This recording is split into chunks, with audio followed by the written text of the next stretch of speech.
Selayang Pandang, Reog, Manggarai, dan peninggalan sejarahnya. Reog adalah sebuah kecamatan di Kabupaten Manggarai, Nusa Tenggara Timur. Kecamatan ini berjarak sekitar 60 km ke arah utara dari ibu kota Kabupaten Manggarai. Pusat pemerintahannya berada di Kelurahan Reog. Jumlah penduduk Reog adalah 20.799 jiwa pada tahun 2018. Wilayahnya berada di pesisir utara Kabupaten Manggarai. Batas-batas wilayahnya adalah sebagai berikut. Bagian utara berbatasan dengan Laut Flores, bagian timur berbatasan dengan Kabupaten Manggarai Timur, sebelah selatan Kecamatan Cibal Barat, dan di bagian barat berbatasan dengan Kecamatan Reog Barat. Sedangkan desa dan kelurahan terdiri dari Bajak, Baru, Mata Air, Reog, Robek, Ruis, Salama, Wangkung, Watu Baur, dan Watu Tangguh. Manggarai pada masa lampau dikuasai oleh Kerajaan Bima hingga pada awal tahun 1900. Pada zaman Kesultanan Bima menjadikan Reog sebagai pusat pemerintahan di Manggarai dengan mengangkat perwakilan Sultan Bima yang disebut Naib atau dikenal dengan Raja Bicara. Naib yang berkedudukan di Reog ini mempunyai peranan penting dalam membentuk pemerintahan saat itu. Adapun Naib yang terakhir atau terkenal dengan strategi kepemerintahannya adalah Abdullah Daeng Mananja atau sering disebut Mori Reog. Mori Reog Abdullah Daeng Mananja merupakan satu di antara putra terbaik dari Kesultanan Bima. Abdullah Daeng Mananja ditugaskan di Tanah Manggarai, Flores, Provinsi Nusa Tenggara Timur, untuk mengemban tugas sebagai Naib atau Raja Bicara sejak tahun 1892 sampai 1928 yang berkedudukan di Reog selaku perwakilan Sultan Bima. Mori Reog Abdullah Daeng Mananja merupakan seorang sosok yang bijaksana dan karismatik dalam pemerintahannya. Abdullah Daeng Mananja tersebut mampu mempersatukan kelompok-kelompok besar yang ada di Manggarai saat itu yang saling bertikai. Abdullah Daeng Mananja adalah sosok pekerja keras yang suka bertani. Di masanya, Abdullah Daeng Mananja membuka lahan pertanian baru di Reog bersama keluarga besarnya. Mori Reog Abdullah Daeng Mananja mempunyai peninggalan sejarah yang sangat berharga sampai dengan saat ini, seperti keris pusaka. Keris merupakan senjata tikam golongan belati, berujung runcing dan tajam pada kedua sisinya. Berasal dari Pulau Jawa yang memiliki ragam fungsi budaya yang dikenal di kawasan Nusantara bagian barat dan bagian tengah. Bentuknya khas dan mudah dibedakan dari senjata tajam lainnya karena tidak simetris di bagian pangkal yang lebar. Bilanya berkelok-kelok dan diantaranya memiliki pamor, yaitu terlihat serat-serat lapisan logam cerah pada helai bilai. Raja Bicara Abdullah Daeng Mananja pada masa kekuasaannya mempunyai senjata pusaka seperti raja-raja yang ada di Nusantara. Adapun senjata pusaka yang selalu berada di sampingnya berupa dua jenis keris. Keris tersebut diberi nama keris coba dulu dan keris moda eda. Hingga saat ini, keris-keris tersebut masih tersimpan rapi pada keturunannya di Reog. Keris coba dulu adalah pusaka yang dibuat pada zaman Kerajaan Majapahit. Sesuai kepercayaan orang tua dulu, dalam keris coba dulu ada makhluk gaib dikenal dengan nama jin tersebut berada pada dimensi imajiner, sehingga bagi orang tertentu yang dapat memasuki dimensi imajiner dapat melihatnya. Makhluk inilah yang mempengaruhi kekuatan benda pusaka yang tidak bergantung pada jenis material yang diaplikasikan. Dengan kekuatan tersebut, maka keris mampu untuk mempengaruhi emosional si pemegang keris tersebut, seperti menjadi lebih pemberani atau lebih kuat. Sebutan coba dulu ini berkaitan karena kesaktian yang dimiliki keris tersebut sangat tinggi. Berdasarkan cerita, keris coba dulu dapat memberikan motivasi dan semangat bagi pemiliknya untuk menguasai sesuatu yang diinginkannya dan juga apabila terjadi kegentingan dan suasana darurat di Reo pada saat itu, keris tersebut pasti bergerak dalam tempat penyimpanannya dan seolah-olah ingin keluar. Keris Moda Eda adalah pusaka yang sama dengan keris coba dulu yang dimiliki oleh Naib Abdullah Daeng Mananja yang dibuat pada zaman kerajaan Majapahit.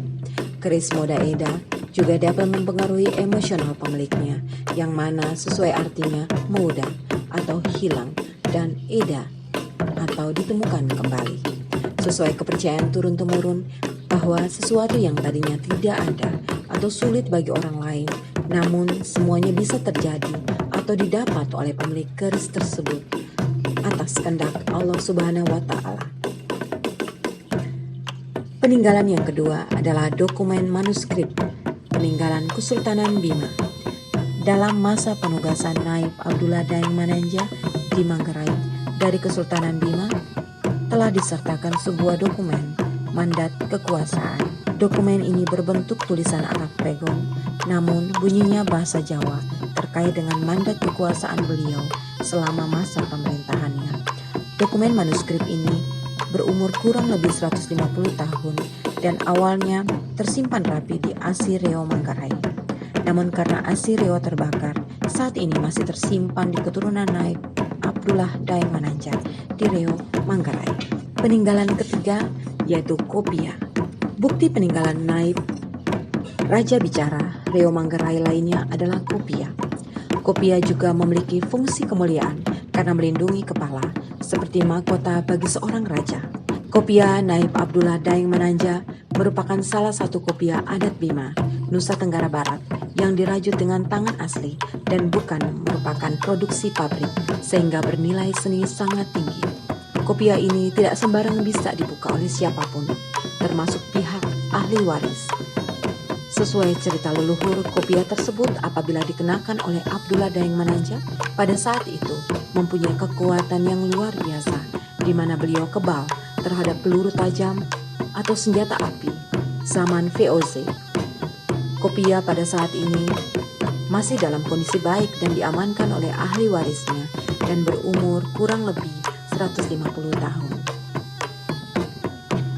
Peninggalan berikutnya adalah kepala ikat pinggang Naib. Manggarai pada awalnya sebagai sebuah daerah kerajaan di bawah kekuasaan Bima, terdapat pakaian dinas para pemimpin yang menjadi pejabat di Manggarai. Bima memiliki banyak warisan budaya. Salah satunya pakaian adat tata busana. Ini merupakan salah satu pakaian resmi protokoler yang turun-temurun dikenakan khusus dalam lingkungan istana. Pakaian tersebut hanya dipakai ketika menjalankan tugas atau waktu mengikuti upacara hari-hari besar kerajaan. Demikian juga dengan Naib Abdullah Daeng Mananja pada masa kekuasaannya selalu menggunakan pakaian adat Kesultanan Bima. Pakaian kebesaran tersebut selalu dibalut dengan ikat pinggang dengan kepala berbentuk kerucut yang terbuat dari logam mulia berwarna hitam, dipadukan dengan aksesoris emas bagian depannya.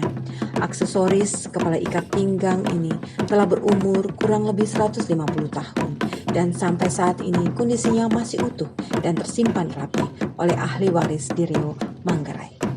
Selain peninggalan Muri Reo Abdullah Daeng Mananja di wilayah Reo, terdapat tempat bersejarah. Di antaranya, Nanga Banda. Kata Nanga Banda terdiri dari kata Nanga berarti kali dalam bahasa Bima dan Bandar merupakan kata serapan dari bahasa Persia yang dalam bahasa Indonesia dan bahasa Melayu dapat berarti sebagai sebuah kota atau kota pelabuhan. Nanga Banda awalnya sebagai tempat berlabuhnya perahu penisi dari Makassar dan sampai saat ini masih difungsikan sebagai pelabuhan tidak resmi, yaitu khususnya untuk kapal-kapal atau perahu yang mengangkut ternak sapi, kerbau, kuda, kambing, dan lain-lainnya. Nanga Banda juga sudah tidak asing bagi masyarakat Reo karena sejak pengaruh Makassar dan Bima berkuasa di Manggarai, khususnya di Reo, tempat Nanga Banda atau disebut Mangge Balu, terdapat sebuah batu atau prasasti atau sejenisnya dengan nama prasasti 5 jari. Prasasti Lima Jari disebut juga dengan Perjanjian Mangge Balu. Perjanjian Mangge Balu merupakan sebuah perjanjian kesepakatan antara semua pihak yang bertikai di Tanah Manggarai untuk tidak saling bermusuhan, dan ini diinisiatif oleh Mori Reo saat itu. Dan tempat itu sesuai dengan kepercayaan masyarakat Reo sebagai tempat yang mistis sampai dengan saat ini. Di tempat Mangge Balu ini juga terdapat kuburan keluarga besar dari Mori Reo Abdullah Dayeng Mananja. Di Nangga Banda juga terdapat lahan yang cukup luas dan datar sesuai dengan cerita leluhur tempat tersebut pada zaman Perang Dunia Kedua antara Jepang dan Belanda, termasuk sekutu, dijadikan landasan pesawat tempur dari pihak Jepang. Peninggalan berikutnya adalah meriam kuno, peninggalan Belanda. Meriam kuno peninggalan Belanda ini masih tersimpan di Bukit Tengkuromot, Kelurahan Mata Air, Kecamatan Reo, Kabupaten Manggarai, NTT. Meriam kuno tersebut merupakan salah satu jenis senjata api yang terbuat dari besi dan perunggu dengan berbagai bentuk dan ukuran yang digunakan untuk menembak jarak jauh. Meriam dapat digunakan di kapal laut, di benteng, maupun di artileri medan. Posisi meriam kuno tersebut mengarah ke utara. Nama senjata meriam kuno tersebut adalah Jenebedi, sehingga Bukit Tengkuromot disebut Dorobedi, artinya gunung senjata. Dorobedi atau gunung senjata merupakan bukit dengan pemandangan yang indah. Di sebelah utara sampai ke ujung Tanjung Gunung Torong Besi dan Tanjung Gunung Purubaja. Sesuai strategi perang, penempatan meriam Dorobedi cukup strategis untuk menembak kapal musuh yang melintas perairan Reo ataupun bersandar di pelabuhan Kendidi Reo. Di sebelah selatan Dorobedi terlihat dengan jelas Sungai Waipesi yang nan indah dengan liuk-liuknya yang diapit gunung.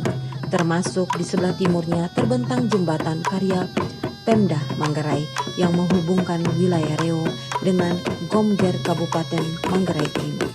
Meriam Dorobedi sesuai cerita leluhur pada waktu itu dalam mengoperasikannya dipercayakan kepada keluarga Zakaria Hazan atau dikenal dengan Dae Zeko selaku juru kunci. Peninggalan yang terakhir adalah Gua Daeng Tamema. Gua Daeng Tamema merupakan tempat sejarah yang terlupakan. Gua ini berada di desa Selama, Kampung Batok. Tepatnya di posisi Jalan Poros Reo Ruteng dengan jarak tempuh dari Reo sekitar 5 km ke arah selatan dan dari Ruteng sekitar 55 km ke arah utara. Gua ini membuktikan bahwa pengaruh kerajaan Makassar pada zaman dahulu hingga ke tanah Reo, Manggarai. Adapun utusan kerajaan Makassar waktu itu yang cukup terkenal adalah bernama Daeng Tamema. Utusan kerajaan Makassar Daeng Tamema adalah seorang perempuan, namun karena kegigihannya dalam memimpin pasukannya tidak diragukan lagi. Berdasarkan cerita yang bersumber dari leluhur, Gua Daeng Tamema merupakan tempat persembunyian seorang putri kerajaan Makassar pada saat peperangan melawan pasukan utusan Bima dan kelompok-kelompok yang berada di Manggarai. Gua Daeng Tamema ini, jika dilihat dari sisi strategi perang, difungsikan sebagai tempat pengintaian. Tempatnya cukup bagus karena posisi berada di pinggir jalan Poros Reo Ruteng, merupakan penghubung transportasi ke wilayah Reo, Cibal, dan Ruteng, serta beberapa tempat lainnya. Gua Daeng Tamema berada di tebing gunung bebatuan cadas dengan kemeringan medan sangat terjal. Akses menuju Daeng Tamema melalui jalur jalan setapak dengan kondisi bebatuan. Sekian selayang pandang Reo Manggarai dan peninggalan sejarahnya.